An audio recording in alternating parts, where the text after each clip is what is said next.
Call the matter of DeJohn versus Temple University et al.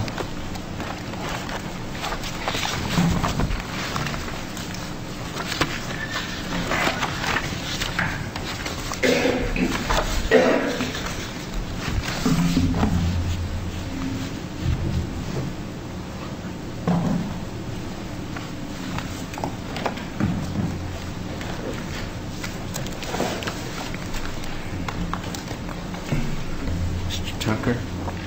Good morning. May it please the court. Joe Tucker on behalf of the Temple University defendants. Let me begin by saying I'd like to have 4 minutes for rebuttal if the court would so see it. It's good to see you again, Your Honor, Judge Smith. The first issue that must be tackled here is what I've dubbed the big fiction. The big fiction deals with the mootness issue. Well, before you get to that, I'd like to explore the issue of appellate jurisdiction and begin that by asking why, oh why, after notice from our clerk's office suggesting that there might be some difficulties here, there was not a follow-up or an additional notice of appeal filed after the entry of final judgment on April 26th. Because we contacted the clerk's office, and in our brief dealing with jurisdictional issues, we thought we tackled that issue of the appeal. That the appeal enjoining Temple University from re-implementing its policy, its former sexual harassment policy, we took the position was a final appealable order. Well, it's clear that you filed a notice of appeal to the order which granted injunctive relief, and so I have no problem with that. But there was more to this case from day one than injunctive relief. There were prayers, plural, for monetary damages and punitive damages. Ultimately, all there was an entry of nominal damages by the district court, but I understand your brief to be appealing and arguing that, in fact, your statement of issues attacks the award to plaintiff of $1 in nominal damages. How is that question before us? How do we have jurisdiction over anything other than the entry of the injunctive relief? Because that was nothing more than a mechanical issue, as discussed in the brief. How is it mechanical? The prayers for relief ask for monetary and punitive damages. Those were issues in the case until there was actually an entry of judgment, which at that point was only as to nominal damages, but nobody knew that, and the plaintiff continued to seek more than nominal damages, did he not? No, he did not, and that was a technical entry entered by the court after it granted a motion to dismiss plaintiff's case at the close of plaintiff's case. At what point and how did he modify his original claim for relief under the complaint? He didn't modify, but there were no damages put forth. The dollar nominal damages was a piggyback onto the original order, which is the point of the mootness argument, that the court entered, when the court entered summary judgment in plaintiff's favor on counts 7 and 8, the nominal damages was 4 counts, 7 and 8. There were no offers of damages at the trial. Right, that's the March 21 order. Yes. It grants summary judgment on counts 7 and 8. But final judgment doesn't come along until April 26th. And that's after trial on counts 7 and 8, is it not? No, there was no trial on counts 7 and 8. 7 and 8 summary judgment was entered in plaintiff's favor. The nominal damages of $1 was entered on counts 7 and 8 from the court's March 21st, 2007 order.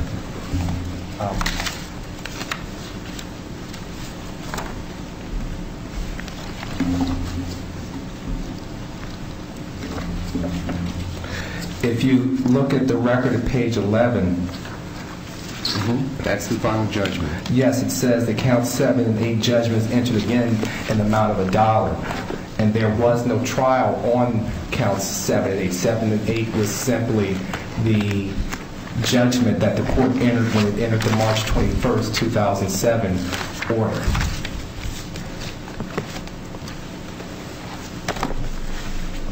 The court merely reaffirmed in its final order, which is dated April 26th, its order of March 21st, 2007. All right, so whether there was trial or not that took place, there is no notice of appeal filed from the entry of final judgment here. So, given that fact, what rule or what jurisprudence should suggest to us that we should hear your appeal from the entry of damages here? Because the entry of damages, I submit to the court, was a piggyback onto the March 20th. I understand that's how you characterize it, but I want to know what rule from either the rules of appellate procedure or from any case law that would suggest that your earlier notice of appeal can somehow spring ahead and incorporate this entry of final judgment. As noticed, I rest in what I say on the jurisdictional issue, Your Honor. That is that where there's nothing left but a mechanical function. Since it is only mechanical, since it's only nominal, why do you care about the $1 nominal damages award and raise it in your brief? Because the $1 award was based upon the incorrect March 21st, 2007 grant of summary judgment. It was the grant of summary judgment on the counts dealing. Why don't you only attack the summary judgment if that's all that is of interest to you? That is the summary judgment, which is based on the policy and the determination that the policy was not constitutional. In effect, if that's what the court would like to hear, I believe that the March 26, 07 order, though, reaffirmed did nothing except for add damage to the 3/21/07 order. And all right. Well, I don't want to take up a lot of time then, because even if we do not have appellate jurisdiction over the later order, the final judgment here, we've still got to reach the questions of the preliminary injunction and the summary judgment, which implicate your arguments of mootness and ultimately the constitutionality of the policy if we get to that. Exactly, and I believe that the court need address no other issue other than the mootness issue. It is undisputed, as the record shows at 213, page 99, 4-7, in plaintiff's deposition, as well as the record at 101, page 8, that plaintiff was enrolled in a 3-year Master's in History program. And he had 3 years with which to graduate, and counting leave of time that he took because of Army sabbaticals, the last date that he was registered at the university was May 2006. It was in February 2006, while he was still a student, that he started suit. Temple's former sexual harassment policy was passed subsequent to his enrollment at Temple University. And it is no question that there is a class, a master's thesis class, which is found on Temple's website, temple.edu, history, graduate courses, a course for students who are working on their master's thesis, and that was the class that plaintiff was enrolled in May of 06. He did not subsequently ever enroll in Temple University, and he could not ever enroll in Temple University. Therefore, when the court... Where is all that in the record? I understood your argument to be that he is no longer a student, but I've been left with the question that is still unanswered in my mind as to what a student is, first of all, by Temple's definition, and then even if he were considered not to be a student under Temple's definition, if that resolves the issue entirely. Because as I understand this record, Mr. DeJohn is still someone who has a thesis out there that has not been somehow ruled upon by his readers, such that we know from this record that he still has a chance of having a master's degree conferred upon him, or that he has no chance of having a master's degree conferred upon him. You're wrong, Your Honor.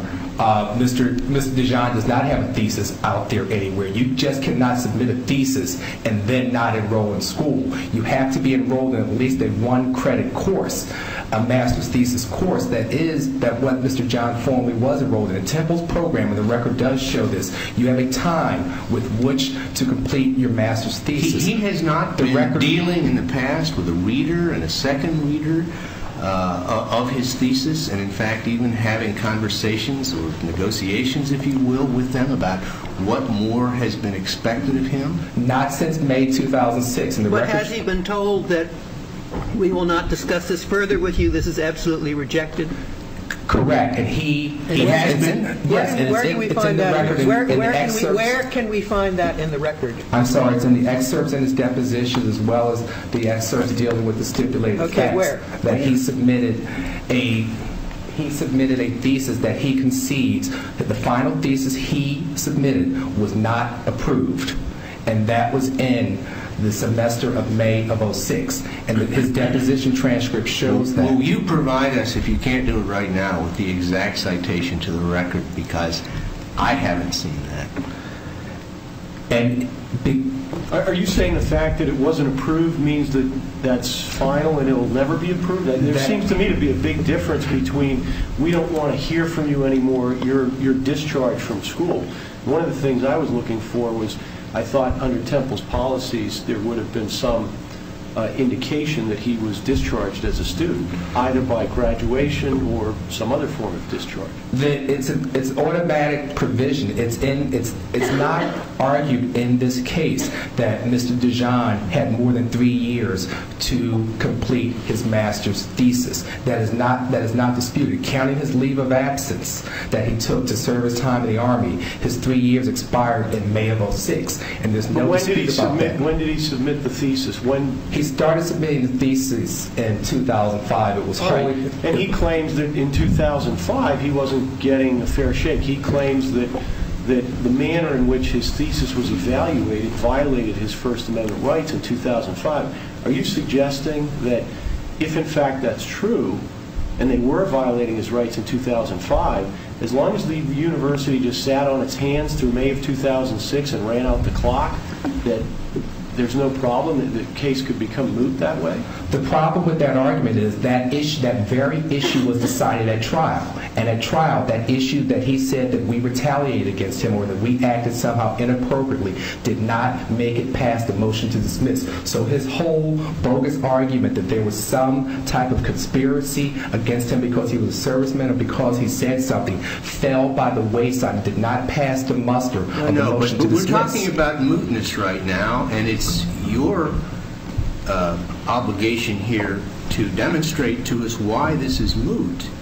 And I, for one, have not seen in the record any indication that there is no kind of relationship of any kind between Mr. DeJohn and Temple University, such that there is no prospect of his, A, having his thesis somehow approved or disapproved, and B, if approved, the conferral of a master's degree on it. And I would like to see that because it has eluded me up to this point if it's here. My time is up. No, we got lots of questions. And if I may bootstrap upon Judge Smith's question, didn't you admit that he's a student? He is a former student. In his complaint, he alleged he's an adult graduate student pursuing a master's degree in military and American history at the university.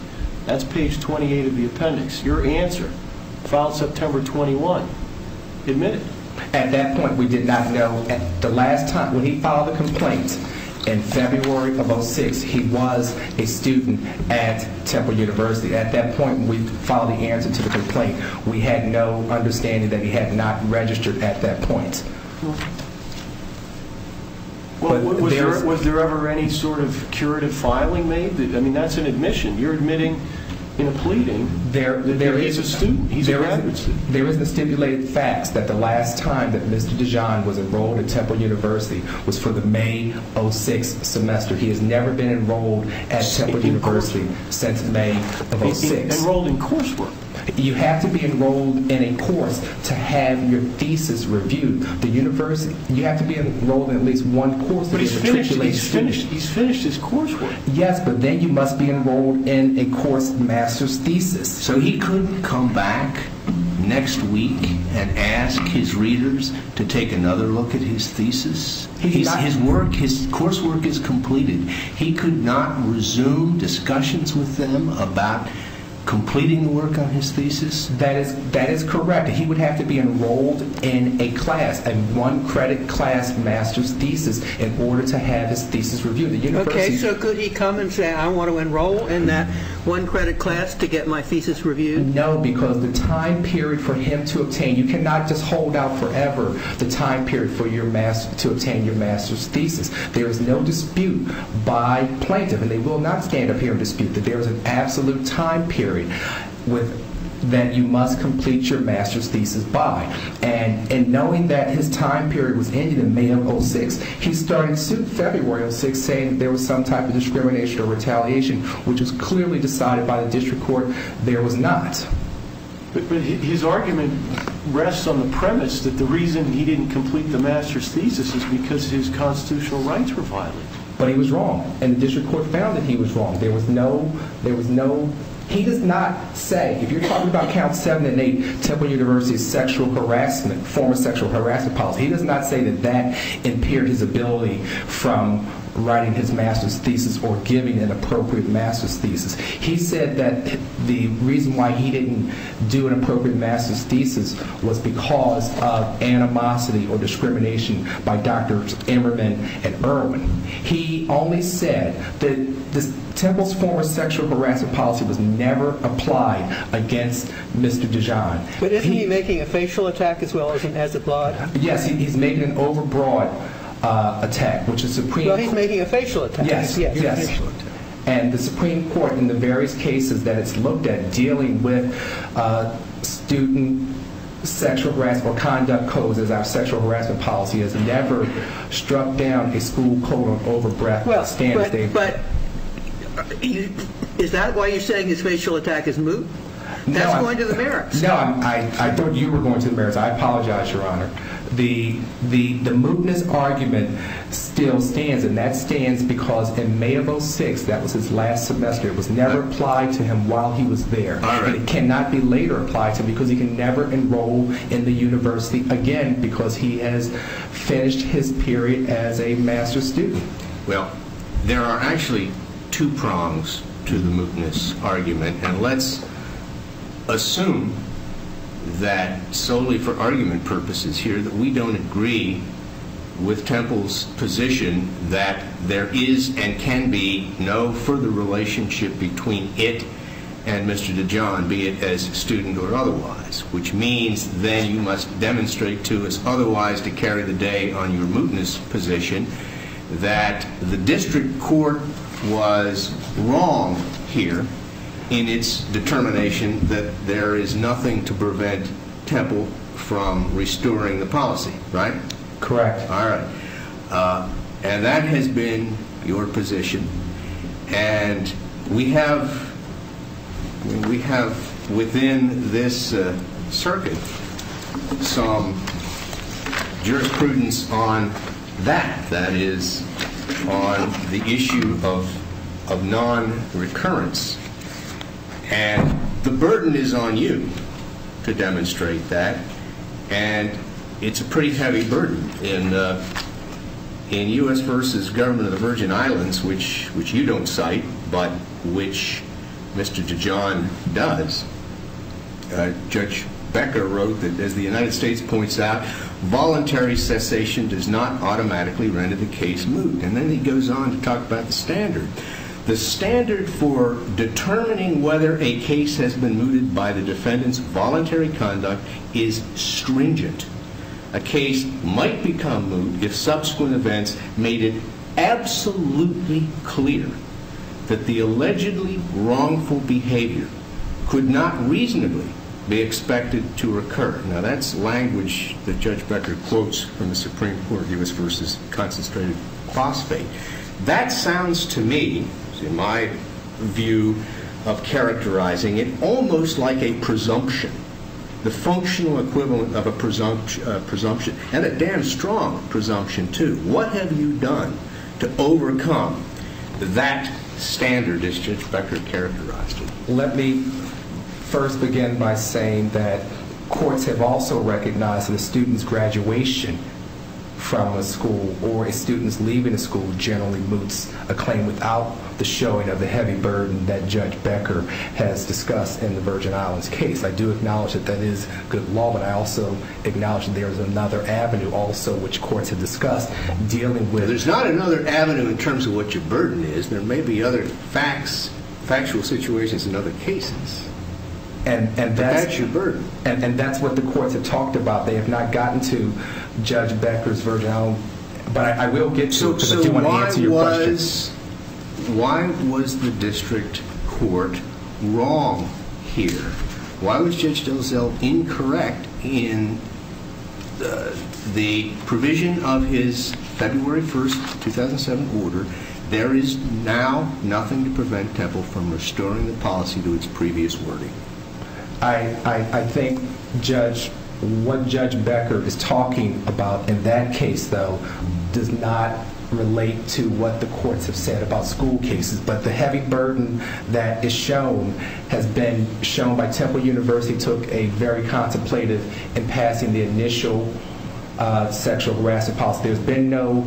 There's no evidence in the record that Temple University willy-nilly changes its policy back and forth. Temple University changed its policy to its modified and apparently current position only in the course of litigation, and then when they were staring down the barrel of an imminent summary judgment proceeding, right? This court, as well as the Supreme Court, has said that one cannot begin to question the motives as to why a policy has changed during the midst of a litigation. You cannot look in. I'll agree with that factual statement.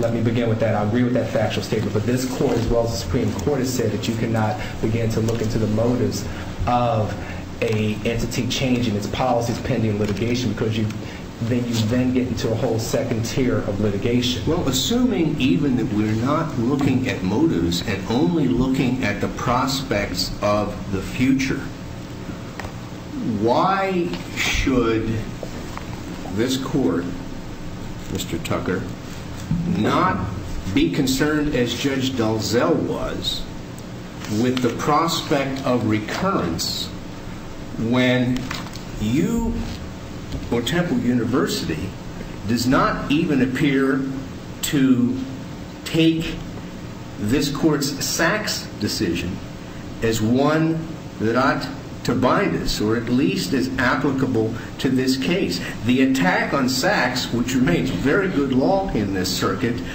includes a characterization at page 56 of your brief. Because Sachs did not have the foresight to appreciate that Tinker was not the only basis upon which a school could regulate conduct, Sachs's analysis is of limited use.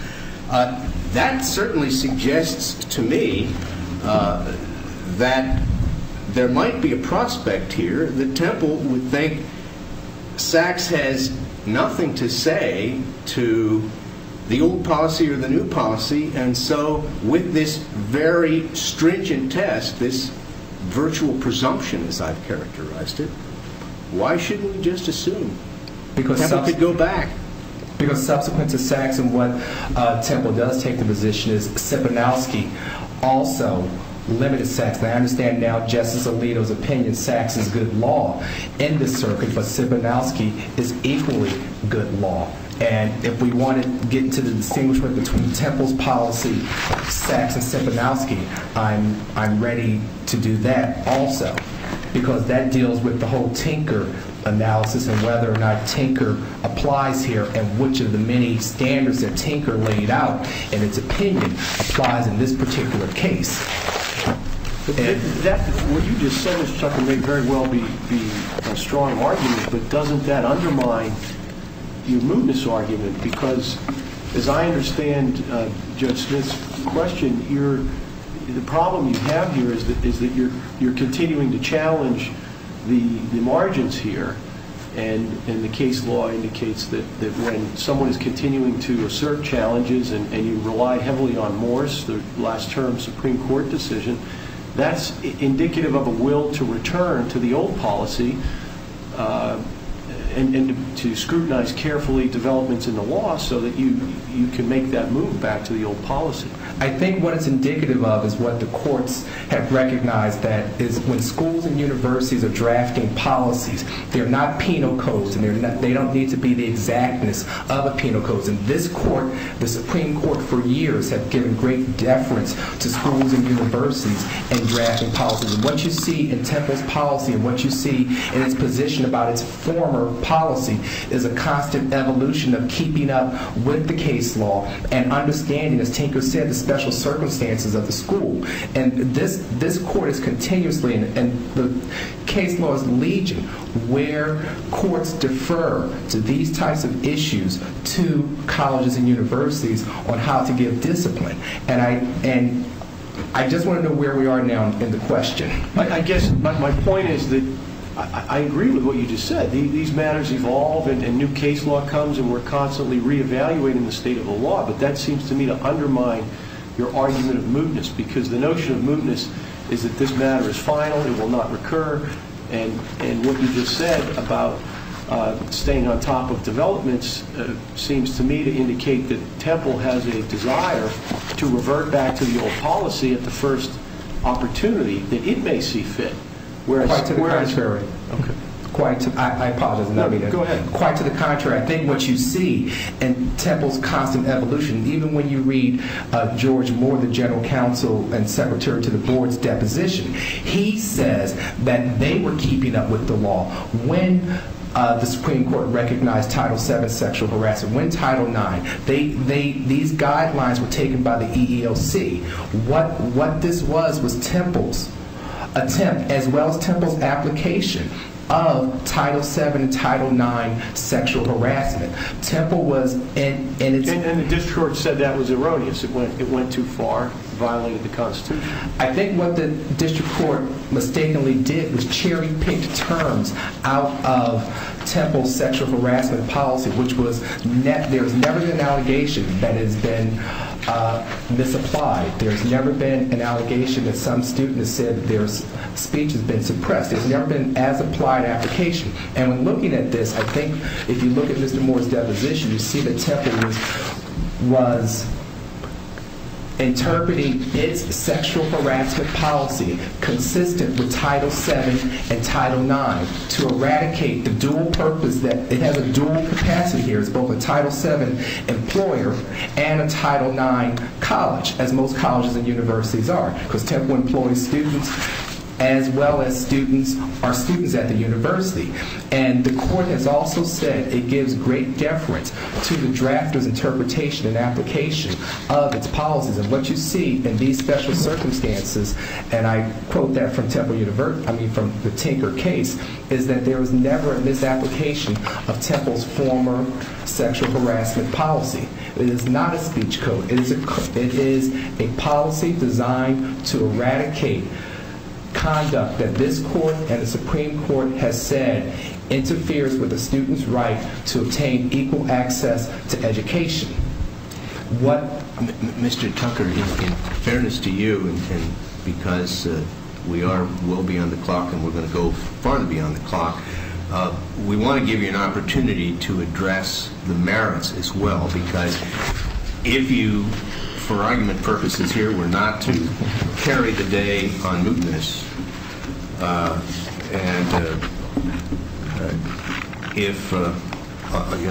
alternatively, even if the injunctive relief were moved and damages and attorney's fees claims remain viable here, we need to get to the question of the merits of the policy itself. So why don't you take some time to address that? May I pour some water just very quickly? Absolutely. Take all the time you need. I've been sipping a little bit of it myself. I guess this is where I should make a joke like I wasn't prepared to talk about the merits.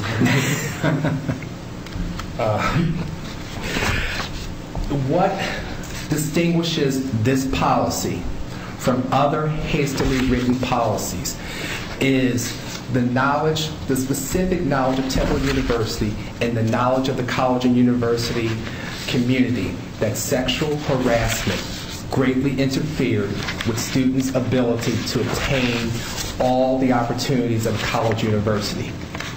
Taking the lead from Supreme Court precedent, as well as its own specific experiences at Temple University, which for some reason Judge Dalzell parsed out some incidents, which we still don't know, and included other incidents, and he made a comparison between Temple's former policy and Temple's present policy, and said some incidents that would have been included in the former policy might not have been included in the present policy. And I don't quite understand that analysis, but what is clear is that this policy was passed under the Tinker analysis in response to Temple University's own experience of education, of sexual harassment, interrupting students' education. We attached Mr. Moore's deposition. We attached specific... Let me just interrupt you, I'm sorry, but that all goes to the intent. I mean, can you speak to the language of the policy? It seems exceedingly overbroad. It's incredibly broad.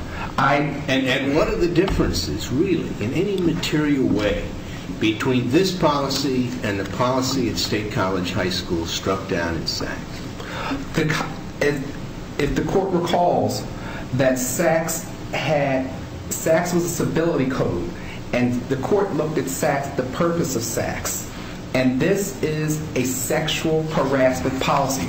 And this specific language, and I know this is not persuasive to this court, was found acceptable in the case of Require, R-E-Q-U-A, versus Kent School District, which is located at 2007 U.S. Dist. Lexus 40920, decided on May 24, 2007, where the exact language that's here in Temple University's policy, which is language crafted from the EEOC guidelines, was found to be acceptable. And what this language, and you keep saying the language is overbroad, but you can't say that in a vacuum. You have to say... I'm saying it with reference to Sachs. I agree. We can't say it in a vacuum, but as Judge Smith said, it seems to me you're on even weaker footing, because Sachs seems directly on point, and Sachs was a high school case. Doesn't your adversary have a point when they say that the college environment should be even more open to free speech than the high school environment? They are wrong as two left shoes, and this court, as far back as 1970 in Sill versus Penn State University, has talked about Tinker being applicable in college and university settings. And if we go all the way down to Siriano, what Tinker does recognize is Tinker changes depending upon the environment that it's in, whether it's second graders handing out candy, or whether it's students, videotaping a teacher leaning over and making rabbit ears behind her, or whether it is a college and university.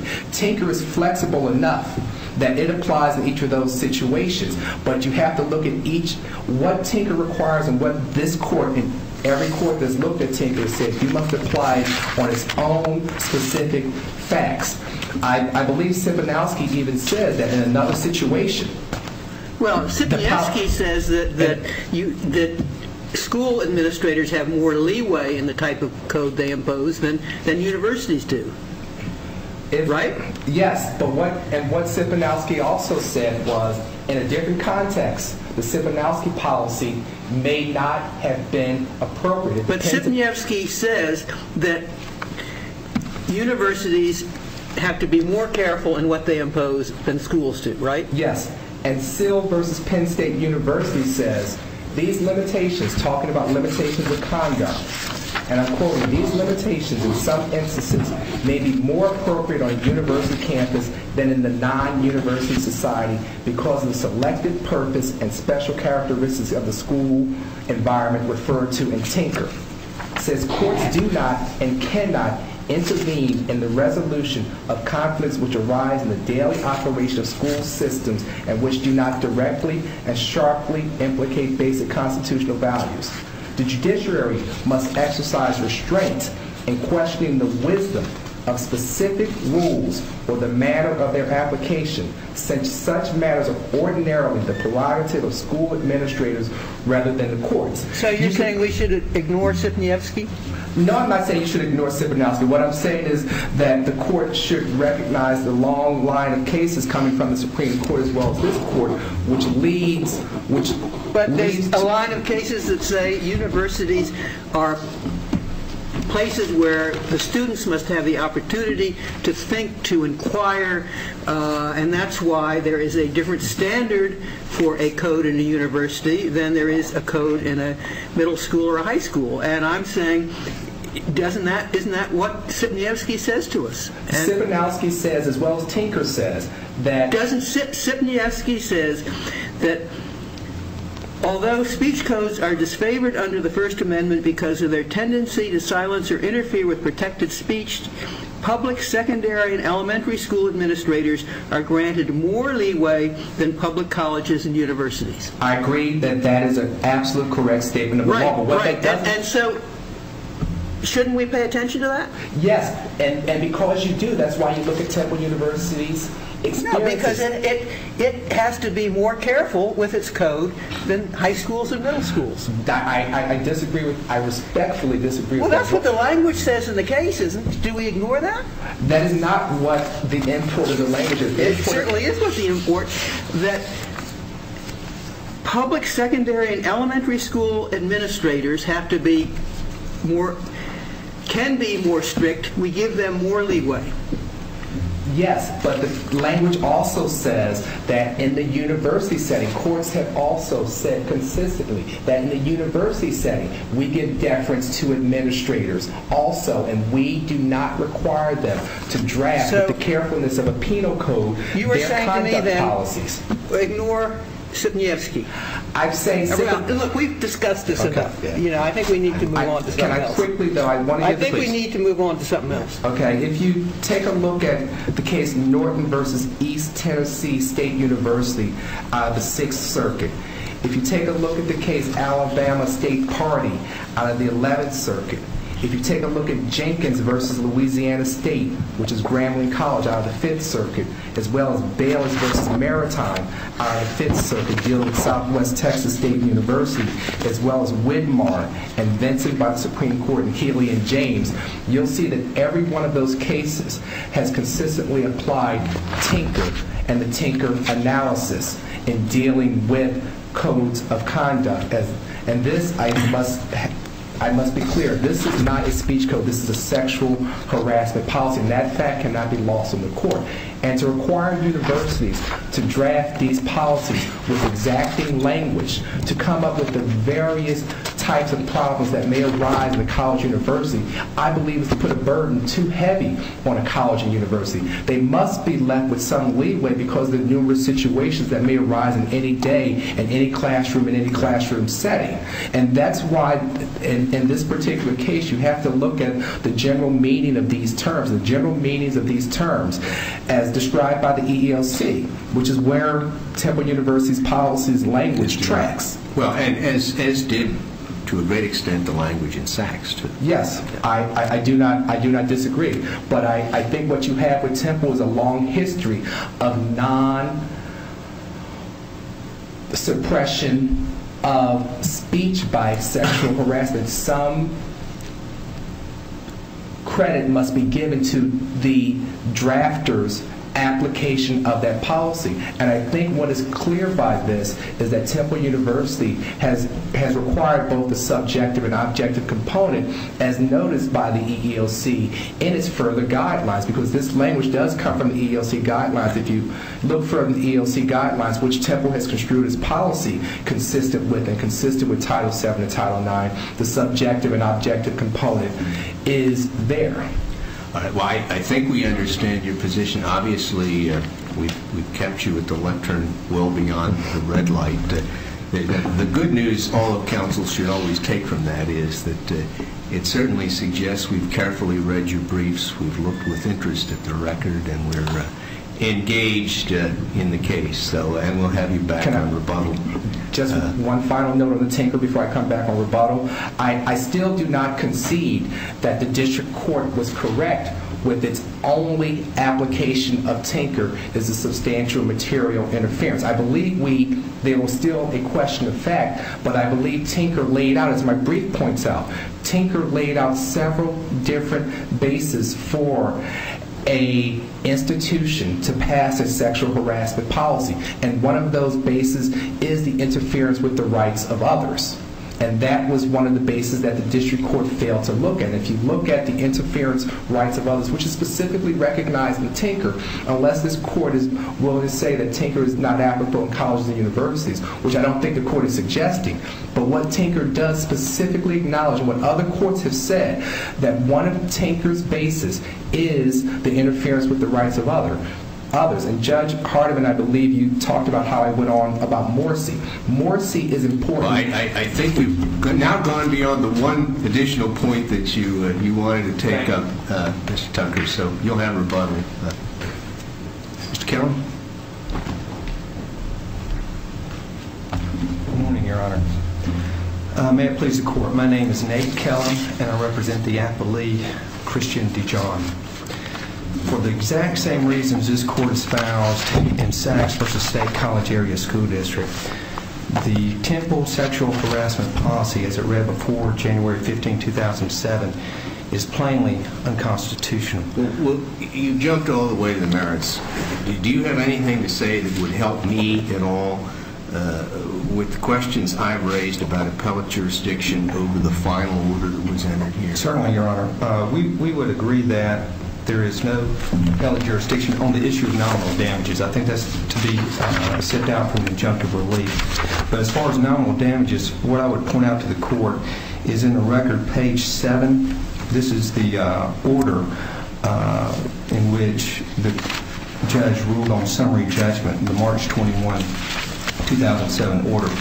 And on page 7 of the record, it's page 5 of the order, if you would take a look at footnote number 5. And because the question of what, if any, harm DeJohn suffered as a result of the unconstitutional policy is a question of fact about which there are serious disputes, it must be held over for trial, which is why I talked about trial when I inquired this of Mr. Tucker. I have read and reread that order, obviously, and the footnote. And for that reason, it wasn't until April 26 that the court entered the final judgment. Clearly, the court recognized the bifurcated nature, if you will, of what was happening. Yes, Your Honor. All right. Then it would probably be best to sequentially move to the issues of mootness rather than the merits of the policy, as Mr. Tucker did in his argument. Yes, Your Honor. Dealing with the issue... What was Mr. DeJohn, by the way? Was he a student? What is a student for our purposes in this case, by which I mean how did Temple define a student? And finally, even if he wasn't a student by some definition given to us by the university, does he have some other kind of relationship with the university such that this matter, his interests here, would not be moot? Your Honor, the way that Mr. DeJohn would look at it is he is definitely still a student in the sense that... Well, I don't want to know how he would look at it. I want to know what the record shows. Sure. Because speaking only for myself, the record was anything but crystal clear on just what Mr. DeJohn's status was and what his relationship was vis-a-vis Temple. Yes, Your Honor. What the record demonstrates is that he completed his coursework, but in order to graduate, he still needed to complete a thesis. And that he went through a series of efforts with various professors regarding that thesis. And where it was last left was in March 2006. And this is shown on the record, page 104, particularly if you look at paragraphs 44 and 50. These are stipulated facts. And basically the way it describes it is in March 2006, Mr. DeJohn produced his most recent draft, and he produced... Is this page 104, you said? Yes, Your Honor. Number 104, and I'm particularly referring to paragraph number 49. Yes. And it talks about this is where we last In March left it. 2006, DeJohn produced his most recent thesis draft to Andrew Eisenberg, who at the time was the chair of the history department. And then in 50 it says Dr. Eisenberg forwarded the draft to Dr. Lockenauer for his review as DeJohn's primary reader. And this is where we still are. Mr. DeJohn is still waiting. Mr. Tucker says there's no opportunity for Mr. DeJohn to come back. He can't come back. Is that in the record anywhere? No, Your Honor, and that would certainly be a surprise to Mr. DeJohn. And as to this 3-year period, my notes indicate that if that 3-year period were truly enforced, his time would have been up in January of 2006. Is that correct? No question, and it would certainly seem inappropriate for the university to be able to delay that time period and then tell them, well, because of our delay, because the ball was in their court regarding the thesis. So if they had a 3-year argument, it's your position that when he submitted in March of 2006, they should have said, well, we're not even going to consider this because your time expired in January of 2006. Yes, Your Honor. And that's not what happened. That's not what happened at all. In fact, he received absolutely no response, and he is very much awaiting whether it's acceptable or there's additional criticisms so he could pursue his degree. That's very much what Mr. DeJohn wants to do.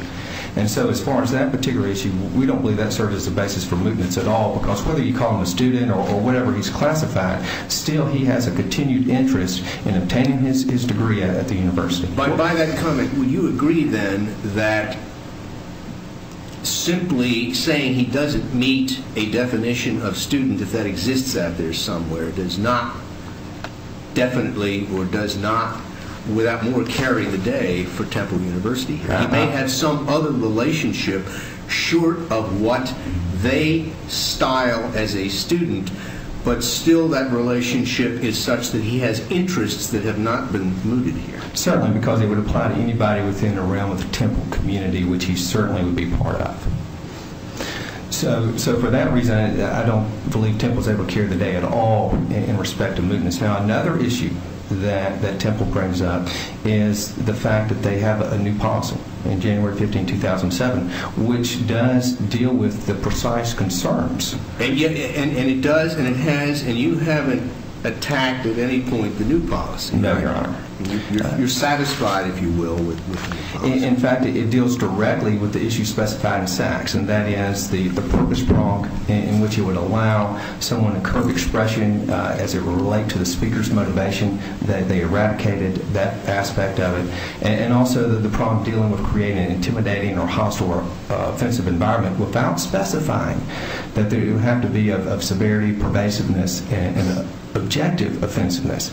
And so they've cured those problems, and so there's no challenge to the new policy. And so the question, and certainly what they try to raise is because of the new policy, the challenge to the former policy is moot. And I think what the case law shows, and certainly the case that Your Honor referred to, the government of Virgin Islands, indicates that's not the case at all, because the burden is theirs, and they have supplied absolutely nothing.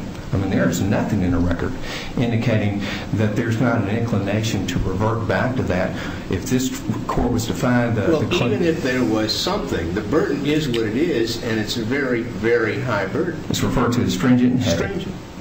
And they certainly have not met that here, and as Judge Hartman points out, it is severely undercut in the sense that their defensive posture has consistently been that the former policy is constitutional.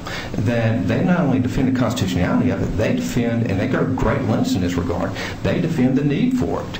And so I think in light of that defensive posture... What if they had come to this court and said that prior policy was wrong, we made an honest mistake, we were terribly wrong, and we learned our lesson and we're never going back to it? Would that have mooted the case? I think if that was a posture and that was put in the record, yeah, that would have mooted the case, because what that would have indicated is that they have moved on. And I think that it would not fall in line with the other cases, such as Seventh Circuit case, assassinate case, which indicates that you cannot on one hand defend the constitutionality of the policy and then on the other hand say that it's moved because you're not going to revert back to it. Let me just ask one other question on mootness. Can you address Mr. Tucker's argument about this requirement that your client be enrolled in a one-credit class? Your Honor, there is nothing in the record regarding that requirement. As far as Mr. DeJohn knew, he had every opportunity to complete his thesis, and there's nothing in the record indicating otherwise. Without being enrolled? Yes, Your Honor. In dealing with the merits of the case, if that's appropriate for discussion at this point, Sachs clearly controls. You take a look at the Sachs case, and really they only specified two concerns. One was about the purpose prong, and then the other was about having a curbing of expression that would create a hostile environment, intimidating environment, or offensive environment, without saying that it would require sufficient severity, pervasiveness, or objective offensiveness. And those very same problems are also here with this policy of Temple's. And so in following Sachs, clearly it would seem to be, and the district court rightly did, rule it unconstitutional in applying the precedent of this court. Now, I would agree that, and of course we argue, that perhaps a less deferential standard would actually be more appropriate. If you take a look at a Rosenberger, you take a look at the Widmar versus Vincent case, it would seem like a form analysis where it's more of a content-based restriction. And so really probably what would need to be shown here is that it's nearly drawn to a compelling state interest, which of course they don't even come close to showing here. But we would argue that irrespective of the standard, whether this court turns to Sachs or whether it applies a standard that would seem more appropriate for the university level, under either one, this court would be obliged to agree with the lower court that the policy is unconstitutional. And because the policy is unconstitutional, accordingly, Mr. DeJohn is entitled to the relief he sought and a relief that was awarded by the trial court, that being injunctive relief, declaratory relief, declaring the policy to be unconstitutional, and nominal damages. Can we reach nominal damages in light of the appeal before us, or if we affirm the order of March 2007, does that then follow that the award of damages, which was not appealed, would follow? I would agree with that, Judge Rolfe, that effectively he's able to obtain nominal damages because the April 26 order was never appealed, and it certainly wasn't appealed in a timely fashion. Thank you, Mr. Tucker.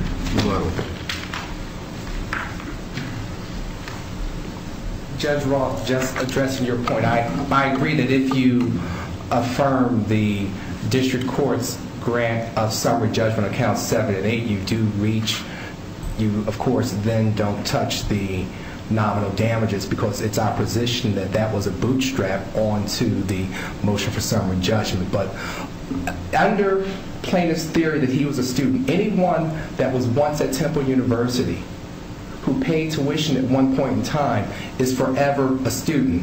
And I did not attach plaintiff's entire deposition transcript, but it's a part of the motion for summary judgment and his entire transcript. And in that deposition, and I apologize to the court's law clerks, but in his deposition, plaintiff specifically concedes that the last thesis, and he started giving his theses in 2005 is when he gave his first unacceptable thesis. It continued on for a year. His last thesis that he submitted to Temple University, he conceded that it was unacceptable, and he was told it was unacceptable.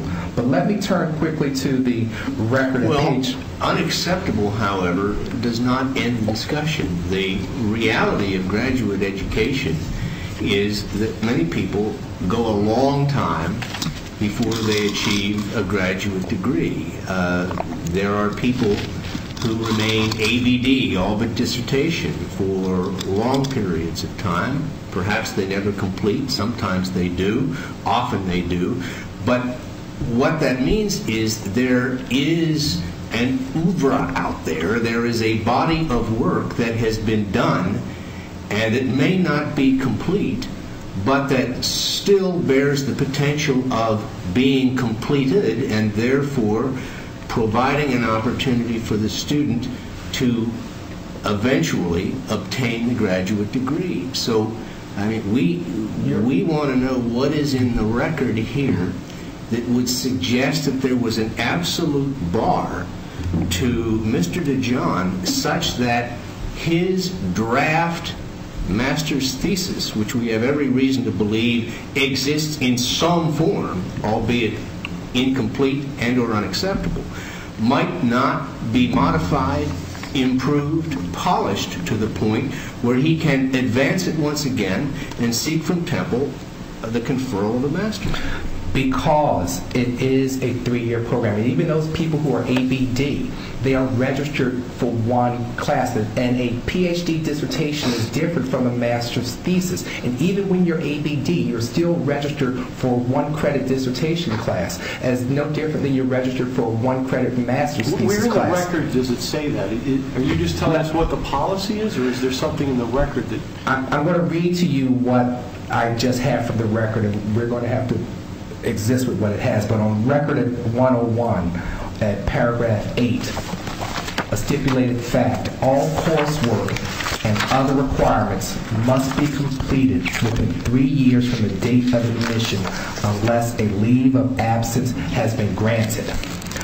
Now, if you turn to the record at 102, Judge Hardiman, you tried to suggest that he was past a 3-year period. Point of fact, he was not. Because if you look at paragraph 22 on the record at 102, Mr. DeJohn was called to active duty, and he was given a leave of absence. And that's why he was... Well, but I'm counting the leave of absence when by my calculation, the 3 years expires January 2006. That accounts for his leave of absence. He enrolled, though, in January, and he took a total of 3 semesters off. He took some summer correspondence classes, too. Well, when do you say the 3 years expire? May of 06.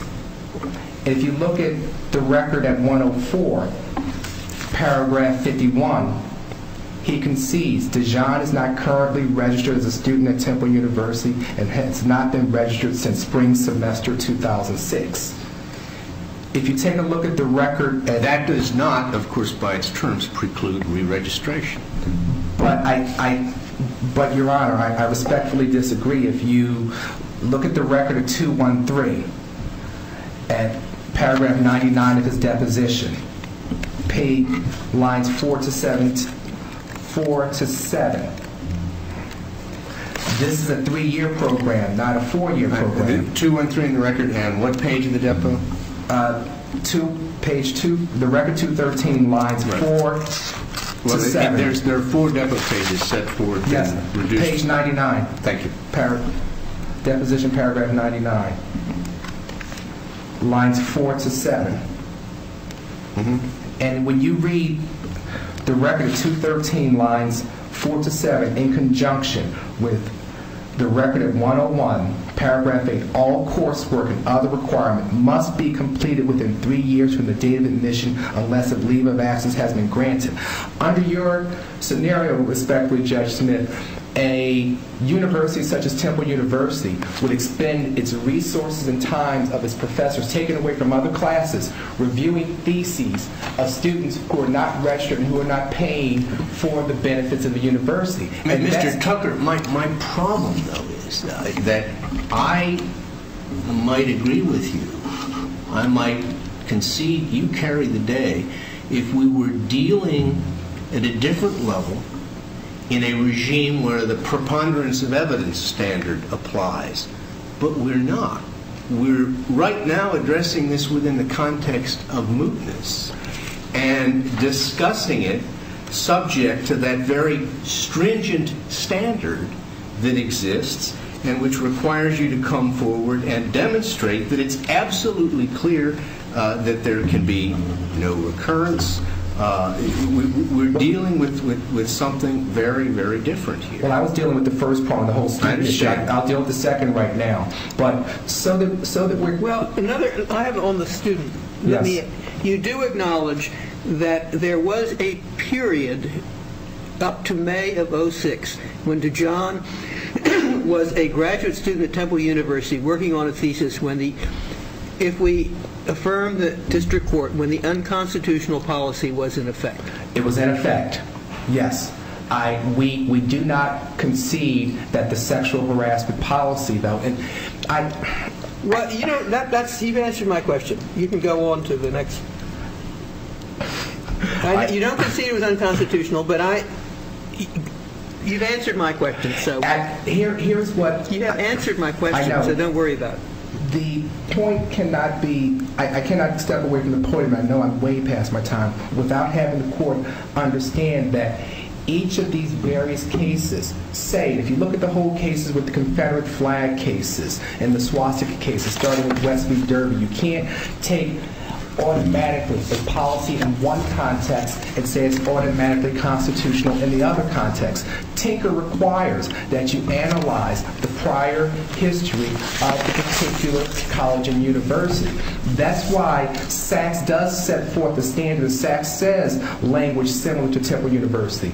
And the other big myth that I did not also tackle is throughout plaintiff's brief, they keep referring to the Tuttleman Counseling website and language in the Tuttleman Counseling website. Judge Hardiman, when you were talking about the language is way overbroad, I'm concerned that you are adopting what plaintiffs have shown. In the record, we keep talking about the record clearly shows that the only policy that Temple University has on sexual harassment is its sexual harassment policy and not the Tuttleman Counseling website. But the Tuttleman Counseling website is an official website on the Temple server, right? Yes, and it's not a policy, and even in reaching his decision, Judge Dalzell did not conclude it was a website. Temple has never, ever conceded that the Tuttleman Counseling website is an official policy. As a matter of fact, if you look in the record where you see the Tuttleman Counseling website, and as discussed in the briefs, there is a link here. It says, for Temple University's policy on sexual harassment,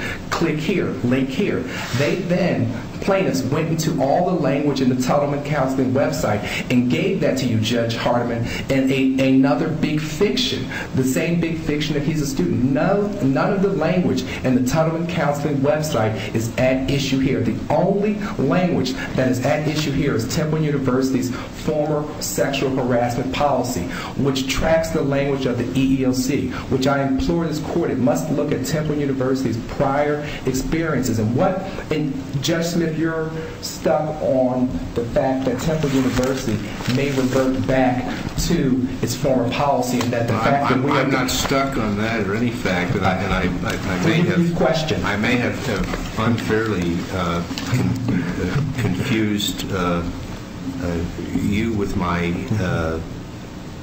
erroneous application of the language from the Virgin Islands case that applies only to recurrence, but this is a summary judgment that we're reviewing, and of course then it's subject to plenary review. So, I mean, we have to look at the entire record in that plenary review.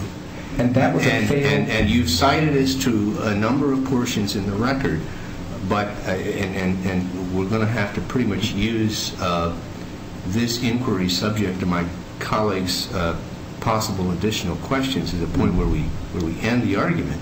But anything else in the record that would suggest that there can be no exceptions, or that somehow this 3-year period is a drop-dead period which forever bars Mr. DeJohn from coming back and attempting to pursue the degree through a continuation of his relationship with the readers at Temple of his thesis. It is the policy of the program. It is conceded.